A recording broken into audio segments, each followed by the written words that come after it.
আসসালামু আলাইকুম। আজকে থাকছে ৪৭তম বিশেষ প্রিলি ৯০ দিনের রুটিনে ২৭তম দিনের রুটিন শেয়ার করব।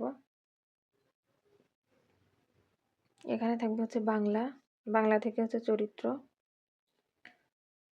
পড়ব, বিভিন্ন উপন্যাস, তারপরে নাটক, এগুলোর যে চরিত্রগুলো আছে মূলত সেইগুলা।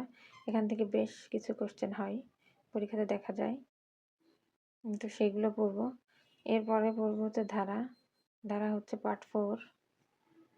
এরপরে থাকবে হচ্ছে ইংলিশ, এখানে হচ্ছে ভার্বের এখানে হচ্ছে পার্ট 1। তো ভার্বের ভিতরে অনেক কিছু আছে, যেমন জিরান্ড আছে, পার্টিসিপল আছে, রাইট ফর্ম অফ ভার্বস আছে। তো এই জন্য মূলত ভার্বটা বেশ কিছুদিন সময় লাগবে।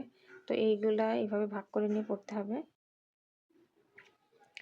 তারপরে ইনফিনিটিভ আছে। তো এর ভিতরে বেশ কিছু বিষয় আছে। তো এটা ভালো করে পড়লে এখান থেকে প্রতিবারই কোশ্চেন হয়, দুটো একটা। তো এটা এই জন্য ভালো করে পড়তে হবে, তো একটু সময় নিয়ে পড়তে হবে। এরপরে থাকবে হচ্ছে বিজ্ঞান হচ্ছে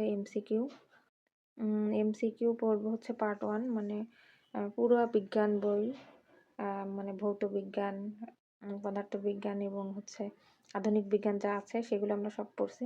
এখন এক এক দিন এক একটা করে তার যে এমসিকিউগুলো আছে সেইগুলো পড়বো। তো এর জন্য পার্ট 1 ভাগ করে নিছি, মানে একবারে সব পড়া সম্ভব না, তাই পার্ট 1 পড়তে অনেক বেশি সময় লাগবে। তো এটা পড়বেন। এরপরে আমরা পড়ব হচ্ছে বিসিএস কোশ্চেন 23, 24 এবং 25। এরপরে পড়ব হচ্ছে বাংলাদেশ বিষয়াবলী, এটা হচ্ছে সংবিধান থেকে পড়ব হচ্ছে চতুর্থ ভাগের হাফ। এরপরে আসেন মুখস্থ পাঠ দেখি। মুখস্থ পাঠের ভিতরে থাকছে আজকে সমার্থক শব্দ 1টা, বানান 5টা, স্পেলিং 5টা এবং ওয়ান ওয়ার্ড সাবস্টিটিউশন 5টা এবং সিনোনিম অ্যান্টোনিম 5টা এবং ফ্রেজ হচ্ছে 15টা। তো আজকে এই পর্যন্ত, সকলকে ধন্যবাদ।